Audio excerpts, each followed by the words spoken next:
Hello friends, स्वागत है आपका हमारे YouTube channel study smart IQ में।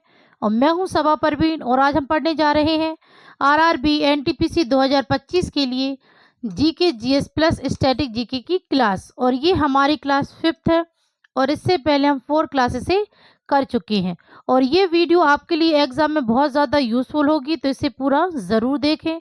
और अगर वीडियो पसंद आती है तो इसे लाइक करें, शेयर करें और सब्सक्राइब करना ना भूलें।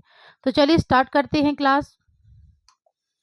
फर्स्ट है, किस घटना के बाद महात्मा गांधी ने असहयोग आंदोलन वापस ले लिया? तो किस घटना के बाद महात्मा गांधी ने असहयोग आंदोलन वापस ले लिया? तो यह है चोरी चोरा कांड घटना के बाद। राइट आंसर है ऑप्शन ए, चोरी चोरा कांड के बाद महात्मा गांधी ने असहयोग आंदोलन वापस ले लिया था। चोरी चोरा कांड की घटना ये कब हुई थी?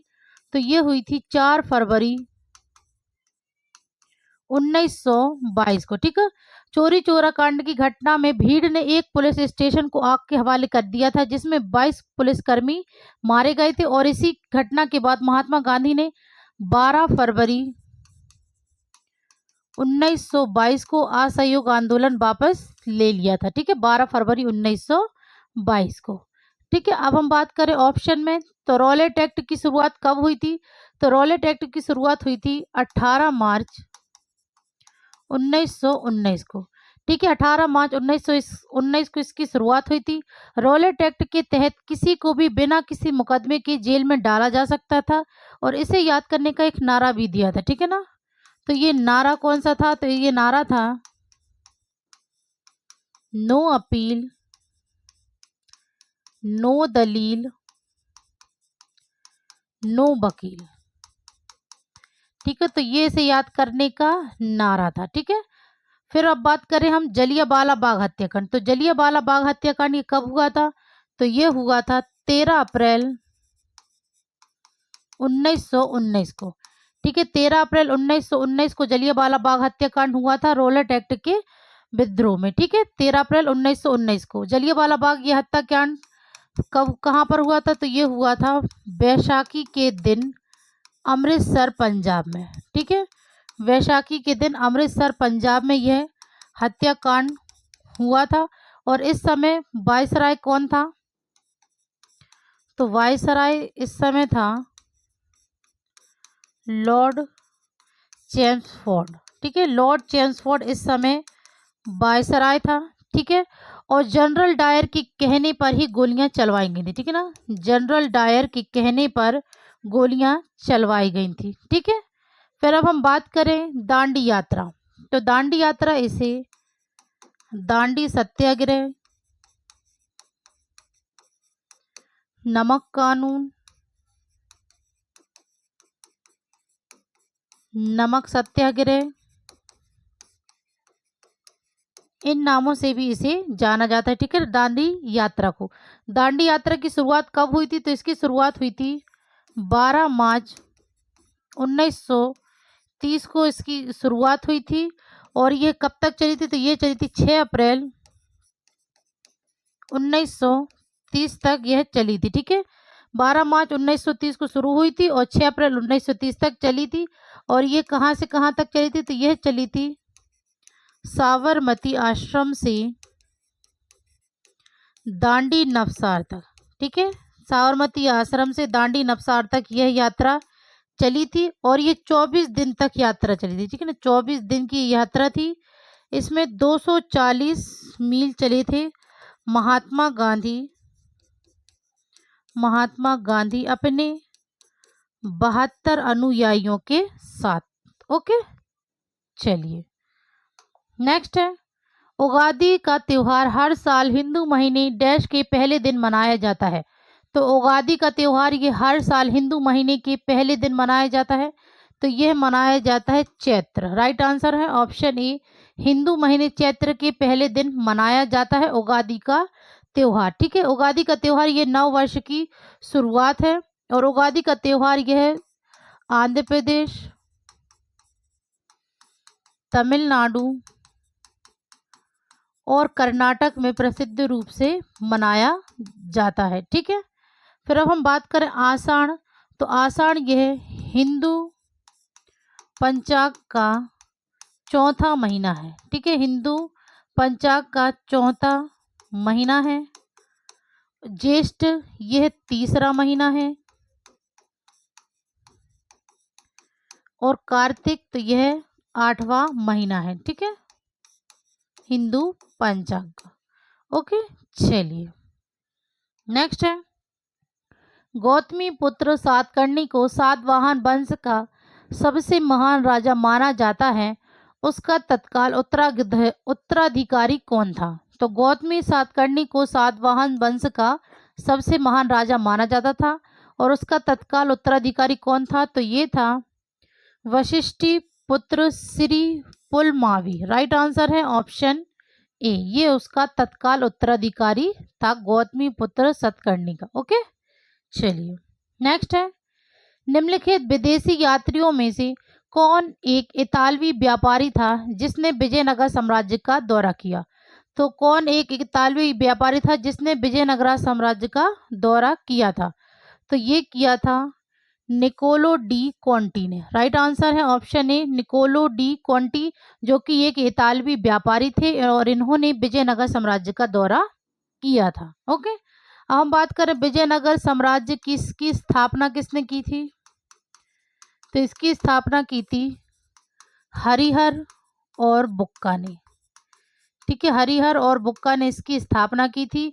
नेक्स्ट है, तैराकी में निम्नलिखित में से कौन सा स्ट्रोक बाहर से पुल में गोता लगाने से शुरू नहीं होता? तो तैराकी में इनमें से कौन सा स्ट्रोक बाहर से पुल में गोता लगाने से शुरू नहीं होता है? तो ये है back stroke. Right answer option B. Next है, भारत के राष्ट्रपति की क्षमादान की शक्ति किस अनुच्छेद से प्राप्त होती है? तो भारत के राष्ट्रपति की क्षमादान की शक्ति ये किस अनुच्छेद से प्राप्त होती है? तो यह प्राप्त होती है अनुच्छेद 72 से। राइट आंसर है ऑप्शन ए, अनुच्छेद 72। नेक्स्ट है, संविधान का अनुच्छेद 39 से डैश से संबंधित है? तो संविधान का अनुच्छेद 39 यह संबंधित है समान न्याय एवं निःशुल्क कानून सहायता से। राइट आंसर है ऑप्शन ए। नेक्स्ट है, निम्नलिखित में से कौन खिलाफत आंदोलन के प्रमुख नेता थे? तो खिलाफत आंदोलन की शुरुआत कब हुई थी? तो ये हुई थी 1919 में और इसके प्रमुख नेता थे तो ये थे मौलाना मोहम्मद अली और शौकत अली। राइट आंसर है ऑप्शन ए, मौलाना मोहम्मद अली और शौकत अली, जिन्हें अली बंधु भी कहा जाता है। ओके, चलिए नेक्स्ट है, उस्ताद बुंदू खान और संतोष मिश्रा किस वाद्य यंत्र से प्रसिद्ध वादक हैं? तो उस्ताद बुंदू खान और संतोष मिश्रा यह किस वाद्य यंत्र के प्रसिद्ध वादक हैं? तो यह है सारंगी की। राइट आंसर ऑप्शन सी, सारंगी। नेक्स्ट है, निम्न में से किस अधिनियम ने भारत में ब्रिटिश ईस्ट इंडिया कंपनी का शासन समाप्त कर दिया और भारत को इंग्लैंड के ताज के अधीन कर दिया? तो किस अधिनियम ने भारत में ब्रिटिश ईस्ट इंडिया कंपनी का शासन समाप्त कर दिया और भारत को इंग्लैंड के ताज के अधीन कर दिया? तो ये था भारत सरकार अधिनियम 1858। Right answer option D. Next है, कला मंडलम कल्याणी कुट्टी अम्मा को डैश में उनके काम के लिए प्रसिद्ध और मान्यता प्राप्त हुई? तो कला मंडलम कल्याणी कुट्टी अम्मा को इन्हें मोहिनी अट्टम, राइट आंसर है ऑप्शन सी, मोहिनी अट्टम में उनके काम के लिए प्रसिद्धि और मान्यता प्राप्त हुई थी। ठीक है, हम बात करें मोहिनी अट्टम ये कहाँ का शास्त्रीय नृत्य है? तो मोहिनी अट्टम यह शास्त्रीय नृत्य है केरल का। ठीक है, कुचिपुड़ी यह आंध्र प्रदेश का है और सत्रिया यह असम का है। ठीक है, तो कितने शास्त्रीय नृत्य हम बात करें तो 8 शास्त्रीय नृत्य है। ठीक है, 8 शास्त्रीय नृत्य हैं। तो सबसे पहले कुचिपुड़ी तो हो गया आंध्र प्रदेश, मोहिनीअट्टम केरल, सत्रिया असम। ठीक है, फिर है कथक, तो कथक ये है उत्तर प्रदेश का, कथकली तो ये है केरल का। ठीक है, और फिर है असम उड़ीसी तो ये है उड़ीसा का, और मणिपुरी ये है मणिपुर का, ठीक है। और भरतनाट्यम ये है तमिलनाडु का, ठीक है। ये 8 शास्त्रीय नृत्य हैं। ओके। कथक उत्तर प्रदेश, कथकली केरल, उड़ीसी उड़ीसा, मणिपुरी मणिपुर, भरतनाट्यम तमिलनाडु, कुचिपुड़ी आंध्र प्रदेश, मोहिनीअट्टम केरल और सत्रिया असम, ठीक है। ये 8 शास्त्रीय नृत्य है। ओके, चलिए नेक्स्ट है, भारत की 5वीं पंचवर्षीय योजना किस पर केंद्रित थी? तो भारत की 5वीं पंचवर्षीय योजना यह किस पर केंद्रित थी? तो यह थी गरीबी निवारण पर। राइट आंसर है ऑप्शन सी, गरीबी निवारण। 5वीं पंचवर्षीय योजना कब से कब तक चली? तो यह 1974 से 1978 तक चली थी। ओके, नेक्स्ट है, हॉकी में पीला कार्ड खिलाड़ी को न्यूनतम डैश मिनट के खेल समय के लिए अस्थायी निलंबन को संदर्भित करता है। तो हॉकी में पीला कार्ड यह खिलाड़ी को कितने मिनट के खेल समय के लिए अस्थायी निलंबन को संदर्भित करता है? तो ये कहता है 5 मिनट की। राइट आंसर है ऑप्शन ए 5। नेक्स्ट है, भारत की 2011 की जनगणना के अनुसार बिहार राज्य भारत का डैश सबसे अधिक जनसंख्या वाला राज्य था। तो 2011 की जनगणना के अनुसार बिहार राज्य भारत का तीसरा सबसे अधिक जनसंख्या वाला राज्य था। राइट आंसर है ऑप्शन डी, तीसरा। अगर हम बात करें कि 2011 की जनगणना के अनुसार सबसे अधिक जनसंख्या वाला राज्य, ठीक है ना, सबसे अधिक जनसंख्या वाला राज्य कौन सा है? तो सबसे अधिक जनसंख्या वाला राज्य है उत्तर प्रदेश, और सबसे कम जनसंख्या वाला राज्य है तो ये है सिक्किम, ठीक है। फिर अब हम बात करें केंद्र शासित प्रदेश, तो केंद्र शासित प्रदेश में सबसे अधिक जनसंख्या वाला, सबसे अधिक जनसंख्या कहाँ की है? तो ये है दिल्ली की, ठीक है। और सबसे कम, तो सबसे कम जनसंख्या तो ये है लक्षद्वीप की। ओके, चलिए नेक्स्ट है, अभिज्ञान शकुंतलम के लेखक कौन है? तो अभिज्ञान शकुंतलम के लेखक हैं कालिदास। राइट आंसर है ऑप्शन सी, कालिदास ये अभिज्ञान शकुंतलम के लेखक हैं। और इसके अलावा कौन कौन सी इन्होंने रचनाएं की? तो अभिज्ञान शकुंतलम के अलावा विक्रम और वश्यम,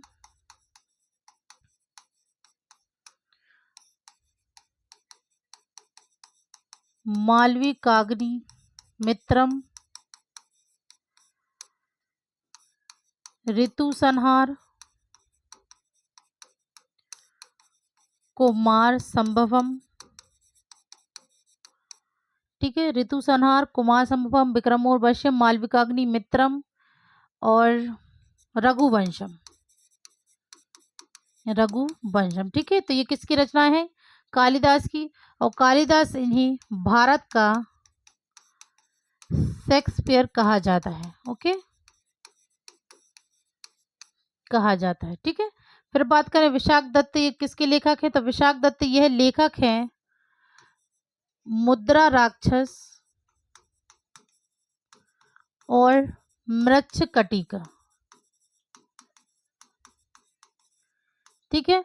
और बाणभट्ट यह लेखक है हर्षचरित्र और कादंबरी, ठीक है। हर्षचरित्र और कादंबरी के लेखक हैं बाणभट्ट, ठीक है। चलिए नेक्स्ट है, भारतीय संविधान के किस भाग को डॉक्टर बी आर अम्बेडकर द्वारा संविधान की एक अद्वितीय विशेषता कहा गया है? सबसे पहले हम बात करें डॉक्टर बी आर अम्बेडकर, तो डॉक्टर बी आर अम्बेडकर इन्हें बाबा साहेब के नाम से भी जाना जाता है, ठीक है। बाबा साहेब के नाम से भी जाना जाता है। और यह प्रारूप और मसौदा समिति के अध्यक्ष थे, ठीक है। प्रारूप और मसौदा समिति के अध्यक्ष थे डॉक्टर बी आर अम्बेडकर। और ये भारत के पहले कानून और न्याय मंत्री थे। ठीक है, भारत के पहले कानून और न्याय मंत्री थे। और इन्होंने किस भाग को डॉक्टर बी आर अम्बेडकर द्वारा संविधान की एक अद्वितीय विशेषता कहा गया है? तो ये कहा गया है राजनीति के निदेशक सिद्धांत को। राइट आंसर है ऑप्शन सी, राज्य के निदेशक सिद्धांत। राज्य के नीति निदेशक सिद्धांत ये कहाँ से लिए गए हैं? तो यह आयरलैंड से बोरो किए गए हैं। ठीक है, आयरलैंड से। और यह संविधान के भाग 4 अनुच्छेद 36 से 51 में सूचीबद्ध है। ओके, फिर बात करें संशोधन प्रक्रियाएं, तो संशोधन प्रक्रियाएं यह दक्षिण अफ्रीका से लिया गया है, दक्षिण अफ्रीका। और यह अनुच्छेद 368 में है। ओके, फिर बात करें मौलिक कर्तव्य, तो मौलिक कर्तव्य यह सोवियत संघ यानी कि रूस से यह लिए गए हैं। और यह 1976 में स्वर्ण सिंह समिति की सिफारिशों द्वारा 42वें संवैधानिक संशोधन अधिनियम द्वारा 10 मौलिक कर्तव्य जोड़े गए थे। ठीक है, 10 मौलिक कर्तव्य जोड़े गए थे जो संविधान के भाग 4A में और अनुच्छेद 51A में सूचीबद्ध हैं। ओके, और उसके बाद 86वें संवैधानिक संशोधन अधिनियम 2002 के तहत 11वां मौलिक कर्तव्य जोड़ा गया था। ठीक है, 11वां मौलिक कर्तव्य जोड़ा गया था। फिर अब हम बात करें मौलिक अधिकार, तो मौलिक अधिकार ये कहाँ से लिए गए हैं? तो मौलिक अधिकार यह लिए गए हैं संयुक्त राज्य अमेरिका से। ओके, संयुक्त राज्य अमेरिका से यह लिए गए हैं। और यह संविधान के भाग 3 अनुच्छेद 12 से 35 में सूचीबद्ध है। ठीक है, और संविधान के भाग 3 को भारत का मैग्ना कार्टा कहा जाता है। ओके, चलिए नेक्स्ट है निम्नलिखित युग्मों पर विचार कीजिए। कानपुर, नाना साहेब, बिहार, बेगम हजरत महल, लखनऊ, कुंवर सिंह। उपरोक्त में से कौन सा युग्म 1857 के विद्रोह के अपने नेता से सही सम्मिलित नहीं है? तो पहला कानपुर नाना साहिब, तो ये तो सही सम्मिलित है। फिर है बिहार, तो बेगम हजरत महल नहीं थी, ये बिहार था, ये कुंवर सिंह। ठीक है, नेता थे कुंवर सिंह। और लखनऊ की थी बेगम हजरत महल। तो इसमें कौन सा गलत है? दूसरा और तीसरा। तो राइट आंसर होगा ऑप्शन बी, केवल 2 और 3 ये गलत है, क्योंकि बिहार के नेता थे कुंवर सिंह और लखनऊ की बेगम हजरत महल। ओके, चलिए नेक्स्ट है निम्नलिखित में से कौन मौन मुस्कान की मार पुस्तक के लेखक हैं? तो इनमें से कौन मौन मुस्कान की मार पुस्तक के लेखक हैं? तो ये है Ashutosh Rana. Right answer option E. Next है निम्नलिखित में से कौन सा समुद्री बंदरगाह हिंद महासागर में स्थित नहीं है? तो इनमें से कौन सा समुद्री बंदरगाह है जो कि हिंद महासागर में स्थित नहीं है? चेन्नई, मेलबर्न, मनीला या जकार्ता। तो इनमें से हिंद महासागर में स्थित नहीं है, तो यह है मनीला। ठीक है, राइट आंसर है ऑप्शन सी। नेक्स्ट है किसी अर्थव्यवस्था में वह स्थिति जिसमें लंबे समय तक बहुत कम या कोई विकास ना हो डैश कहलाती है? तो किसी अर्थव्यवस्था में वह स्थिति जिसमें लंबे समय तक बहुत कम या कोई विकास ना हो, तो यह स्थिरता कहलाती है। ओके, राइट आंसर है ऑप्शन ए, स्थिरता। तो ये थी आज की हमारी क्लास। आई होप आपको ये वीडियो पसंद आई हो, और ऐसे ही वीडियो देखने के लिए हमारे चैनल को लाइक करें, शेयर करें, सब्सक्राइब करें। Thank you.